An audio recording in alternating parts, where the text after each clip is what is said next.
Okay guys, so this is your review or look at how do we find the value of a missing side from a similar figure. And so what we have here are two triangles that are orientated the same, meaning they're pointed the same direction, and we want to know what is the value of x. So we spent some time talking about corresponding sides and parts yesterday. So like we have AB corresponds to DE, and then we also have DF, or excuse me, AC corresponds to DF. Right. They're in the same position, so if you want to see what I'm talking about, let's look at that last one. AC corresponds to DF.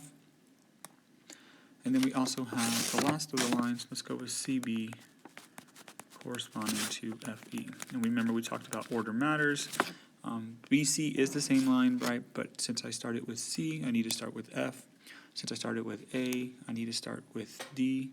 And since I started with A, I need to start with D, okay?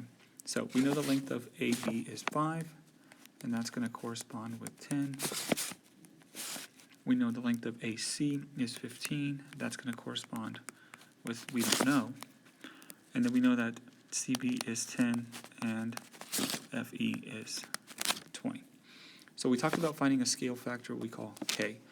And when we looked at K, we want to take one of these values and divide it by the other. So for example, let's take this relationship, and let's say 10 divided by 5. Well, we know that's 2. Now if we look at all of these relationships,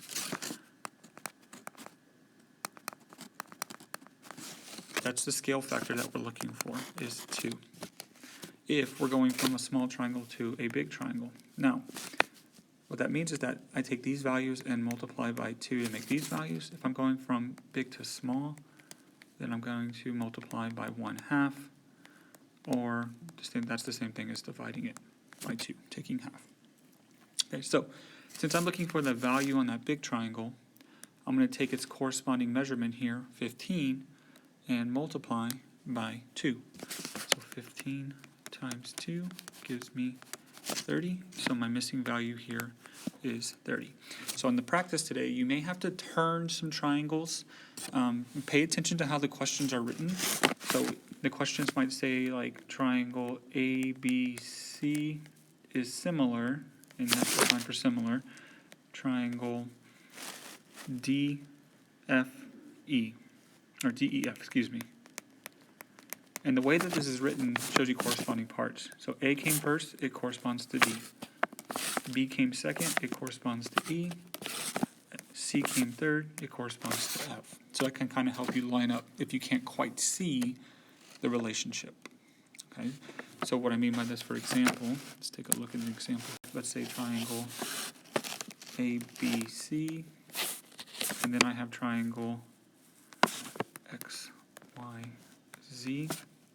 We might have to rotate one of these, and I'm going to rotate this one and redraw it so that way it looks like ABC. And then I have to pay attention to corresponding parts. Well, A is on the top, X is on the top, so X is there.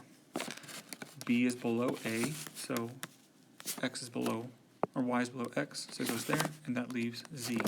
So now you have A corresponds to X, B corresponds to Y, and C corresponds to Z. So you may need to rotate these before you can find these missing measurements.